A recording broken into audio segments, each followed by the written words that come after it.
RPI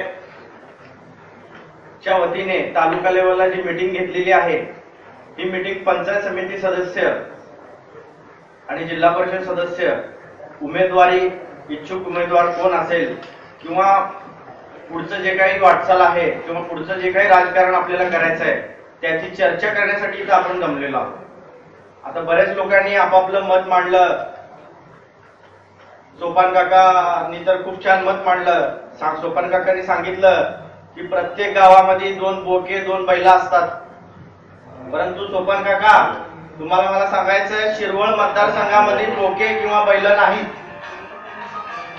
तिथं गेंडे गेंडे। गेंडा काय करतो, लाल कपडा दिसला की त्याला धोका म्हणून ते जाऊन त्याला शिंग घालतंय। तसं आमच्या शिरवळमध्ये गेंडे आहेत, आम्हाला धोका दिसला की त्याच्या ढोंगणात शिंग घातल्याशिवाय राहत नाही आम्ही। आमच्या समाजामध्ये पंच कमिटी आहे, पंच कमिटीचे सदस्य प्रभाकर गायकवाड आहेत, नरसिंह गायकवाड आहे, अजून बरेच आहेत। तर अशी पंच कमिटी आमची एक प्रबळ आहे। तो प्रत्येक समाजाच्या लोकांना तुम्ही म्हणल्याप्रमाणे 2-2 बोक्यावाला त्याच्या वाड्यावर बोलवतो हवेलीवर आणि बंगल्यावर जात नाही, तर तोच केवळ 120 मतांनी पडले आणि आपल्या समाजाच्या लोकांनी मत जे आहेत ते कमी पडले। परंतु सरपंच इलेक्शनला आजपर्यंत शिरवळमध्ये सरपंच इलेक्शन कधीही लागलेलं नव्हतं, बिनविरोध होत होतं, पण एससी महिला राखीव झाल्यामुळं इलेक्शन लावून दिलं गावच्या राजकारण्यांनी। त्या इलेक्शनलाही आमचा समाज घाबरलेला नाही। त्या इलेक्शन मध्ये उतरून बहुमताने मतदान घेऊन सरपंच म्हणून 5 वर्ष तिथे सरपंचकी केली। धन्यवाद।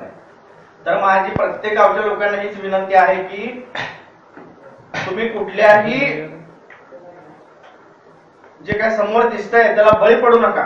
पैसा म्हणा किंवा तुम्हाला जे काय त्यांनी आमिष दाखवलं जातंय त्या आमिषाला बळी पडू नका, कारण तुम्ही गाव लेवलला जेवढं तुम्ही एकनिष्ठ असाल तेवढं तालुका लेवलचे आपले जे पदाधिकारी आहेत, जे तालुका अध्यक्ष आहेत, त्यानंतर आपले राहुल रुई, गौतम मडेकंबे यांचं जे कॉन्फिडन्स आहे तेव्हा वाढणार आहे।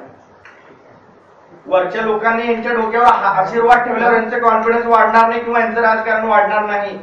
तुम्ही खालचे लोक, आपण जे खालचे कार्यकर्ते आहेत ते जोपर्यंत यांना एकनिष्ठ दाखवून किंवा यांच्या पाठीशी आपण उभा राहत नाही तोपर्यंत यांचं राजकारण पुढे वाढत नाही।